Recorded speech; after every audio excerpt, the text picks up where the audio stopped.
those of you who maybe weren't there at the beginning or weren't that involved in the beginning of social media, is that it was the Wild West. It was just crazy. There were no tools.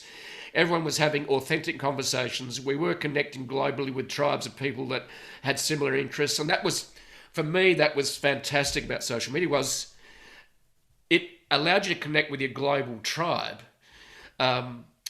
unfettered. And it was this beautiful intersection of humanity and technology that was both the Wild West, it was authentic, it was real, and that's before it got spoiled by the big corporations that applied algorithms. And now almost the algorithms keep us from connecting because the corporates, the Facebooks of this world, the Instagrams and Twitters want to push us into their tribes and their connections and their algorithms, controlled by the algorithms. Right. So how did you get into Sprinkler, and what was the motivation behind that, Jeremy? Yeah. So, well, again, thank you for having the show and thank you for those kind words to open.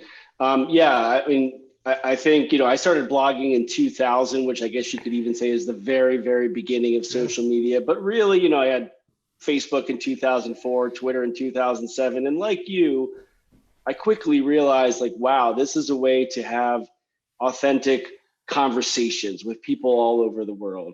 And I started to not just think about the arrival of the tools, but what was the significance of the arrival of this technology on the scene? And the conclusion I came to around 2008, 2009 was that this was going to fundamentally change marketing, where I'd spent most of my entire career.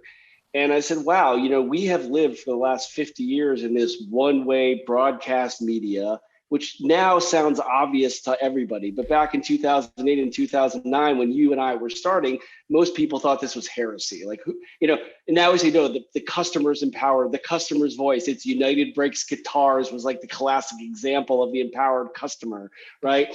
And so we started to think about, well, what happens now that customers really have a voice that can be amplified and multiplied, globally, basically for free? And I started to think about the consequences of that. I said, wow, that fundamentally changes marketing into this two-way discussion from a one-way monologue.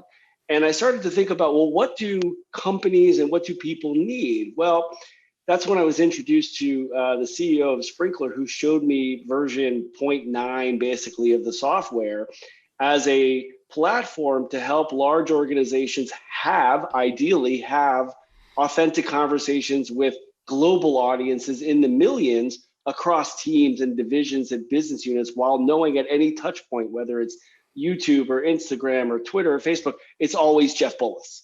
And we know the relationship we have with him, and we treat him like a person because that's who he is. And so once I saw this technology, I said, wow, this guy is building the software that I think everybody's going to need at some point, if we're going to realize what I thought was a beautiful semi-utopic vision of, real authentic conversations between companies and brands and people and their customers and their community. And we could build this new community and tribes, like you said.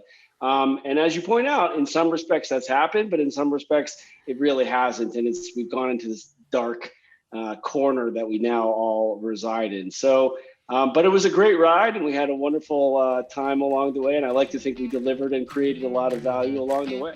At least I tell myself that.